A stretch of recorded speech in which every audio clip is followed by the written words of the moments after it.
नमस्कार, SBT news में आपका स्वागत है। पेश है 20 जून मंगलवार दोपहर 1:15 बजे राजस्थान की 15 बड़ी खबरें। इस न्यूज बुलेटिन के प्रायोजक हैं विनी केक एंड मोर।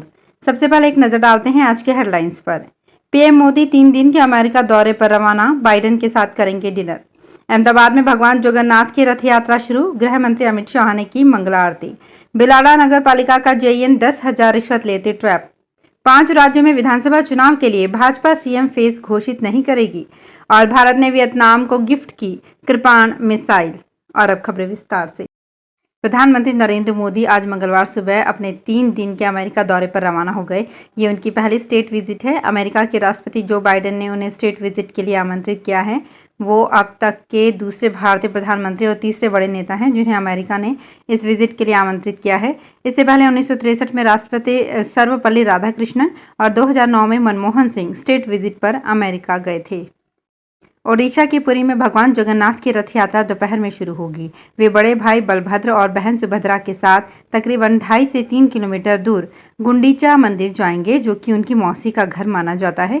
इस रथ यात्रा में तकरीबन 25 लाख लोगों के आने की संभावना है। इसे गुंडीचा यात्रा भी कहते हैं। सुबह से ही पूजा और रथ यात्रा के लिए जरूरी विधान शुरू हो गए हैं। इसके चलते सुबह 4 बजे भगवान को जगाया गया।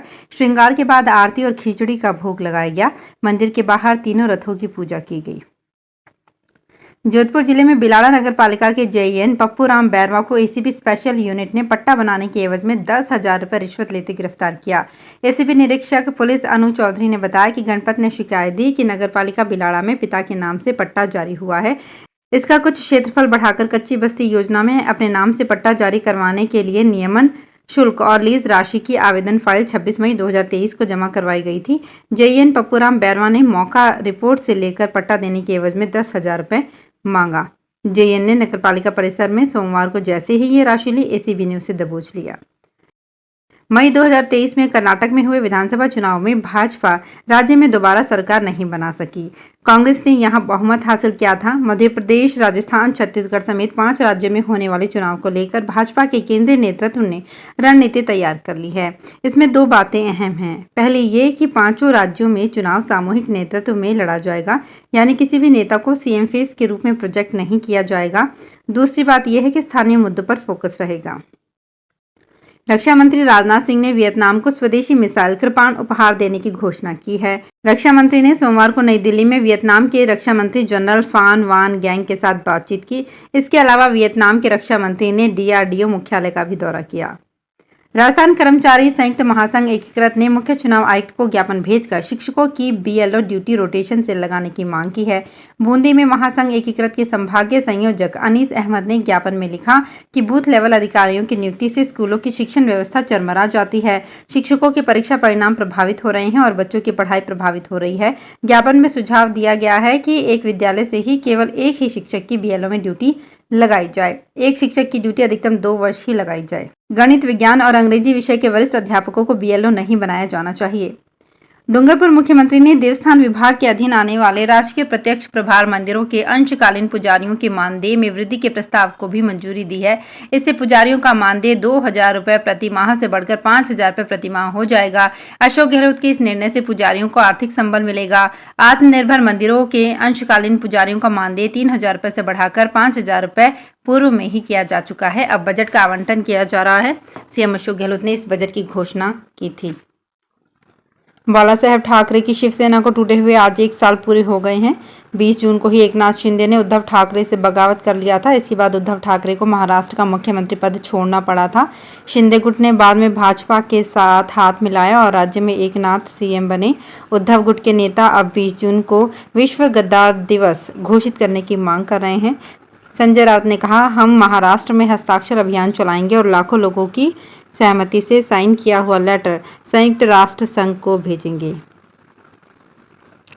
भाजपा जिला कार्य समिति की बैठक में कई भाजपा नेताओं की ये पीड़ा उजागर हुई कि 31 मई को पीएम नरेंद्र मोदी से उनकी मुलाकात नहीं कराई गई, जबकि जूनियर नेताओं और कार्यकर्ताओं को मोदी से मिलवाया गया। भाजपा कार्य समिति की बैठक सोमवार को अजमेर में जयपुर रोड पर होटल में आयोजित हुई। इसमें सांसद भागीरथ चौधरी, विधायक वासुदेव देवनानी, अनीता भदेल, अध्यक्ष रमेश सोनी, महापौर ब्रिजलता हाड़ा, डिप्टी मेयर नीरज जैन, पूर्व अध्यक्ष डॉक्टर प्रियशील हाड़ा, पूर्व महापौर सुरेंद्र शेखावत, अरविंद यादव, किशनगढ़ परिषद सभापति सहित अन्य पदाधिकारी मौजूद रहे। बैठक का एजेंडा संगठन की गतिविधि व कार्यक्रम को लेकर था। इस मौके पर पीएम नरेंद्र मोदी की आम सभा के बारे में भी चर्चा हुई। भरतपुर के नगर थाना इलाके में बर्खास्त पुलिसकर्मी वाहनों से अवैध वसूली करते हुए पकड़ा गया। इसके बाद वो पुलिसकर्मी के पैरों में गिड़गिड़ाने लगा। बर्खास्त पुलिसकर्मी वर्दी पहनकर वाहनों को चेक कर रहा था। जब ग्रामीणों को पुलिसकर्मी पर शक हुआ तो उन्होंने रास्ते में एक नगर थाने के हेड कांस्टेबल को बताया। दरअसल राम मीणा नाम का हवलदार भरतपुर पुलिस लाइन में तैनात था, जिसे बर्खास्त कर दिया गया।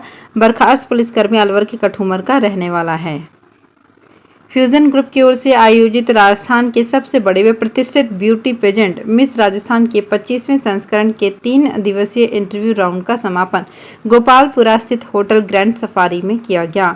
तीसरे दिन के इंटरव्यू राउंड के संपन्न होने तक 70 गर्ल्स ने महत्वपूर्ण सवालों के रोचक तरीके से जवाब दिए। इस राउंड में पूरे राजस्थान से मॉडल्स ने हिस्सा लिया। आयोजक योगेश मिश्रा व निमिषा मिश्रा ने बताया कि अब टॉप 28 कंटेस्टेंट का ऑफिशियल अनाउंसमेंट किया जाएगा। इसके बाद 6 जुलाई से 6 अगस्त तक मिस राजस्थान का आयोजन किया जाएगा। राजस्थान हाउसिंग बोर्ड ने हर प्रोजेक्ट का रेरा में रजिस्ट्रेशन अनिवार्य कर देश में रिकॉर्ड बना दिया। हाउसिंग बोर्ड देश का पहला संस्थान बन गया है जिसने सर्वाधिक 101 प्रोजेक्ट रेरा में रजिस्टर्ड करवाए और फिर धरातल पर उतारे। बोर्ड 15 राष्ट्रीय पुरस्कार पा चुका है। वहीं दूसरी तरफ real estate regulatory authority Rajasthan के हर प्रोजेक्ट का रेरा रजिस्ट्रेशन अनिवार्य संबंधी आदेश से 100 से अधिक निकायों की नींद उड़ी हुई है। जेडीए कुछ यूआईटी, अजमेर, जोधपुर प्राधिकरणों और यूडीएच में ठन गई है। मामला यूडीएच मंत्री तक पहुंच चुका है। यूडीएच में स्थायी सचिव एसीएस के पद खाली पड़े हैं। अजमेर संभाग का सबसे बड़ा जेएलएन हॉस्पिटल बिपरजॉय तूफान के चलते पानी से लबालब हो गया है। ओपीडी में आने वाले और इंडोर वार्ड में भर्ती मरीजों को परेशानी का सामना करना पड़ रहा है। दूसरी ओर देर रात को मेल ऑर्थोपेडिक वार्ड में पानी भर गया। इससे वहां भर्ती मरीजों को दूसरे वार्ड में शिफ्ट किया गया। राजस्थान विश्वविद्यालय नई शिक्षा नीति के तहत स्नातक प्रथम वर्ष में सेमेस्टर सिस्टम लागू करेगा। सोमवार को एकेडमिक काउंसिल की बैठक में सहमति बनी। आरयू के संगठक कॉलेज महाराजा महारानी राजस्थान और कॉमर्स कॉलेज सहित इससे संबद्ध कॉलेजों में भी सेमेस्टर सिस्टम लागू रहेगा। आरयू में 17 जून से आवेदन प्रक्रिया जारी है। अंतिम तिथि 26 जून को है। वीसी प्रोफेसर राजीव जैन बोले कि नई शिक्षा नीति के अनुसार स्नातक प्रथम वर्ष में सेमेस्टर सिस्टम लागू करने पर सहमति बनी है।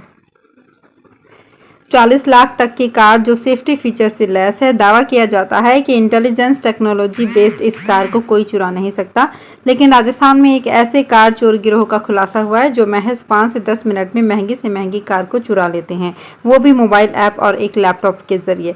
दरअसल अलवर के अरावली विहार थाना पुलिस ने 16 जून को दिल्ली मुंबई एक्सप्रेस वे से एक चोर गिरोह को घेराबंदी कर पकड़ा। पुलिस ने इस घेराबंदी में कोटा पुलिस के 25,000 के इनामी चोर झंडू को गिरफ्तार किया। तो फिलहाल इस बुलेटिन में इतना ही। फिर हाजिर होंगे कुछ और बड़ी खबरों के साथ।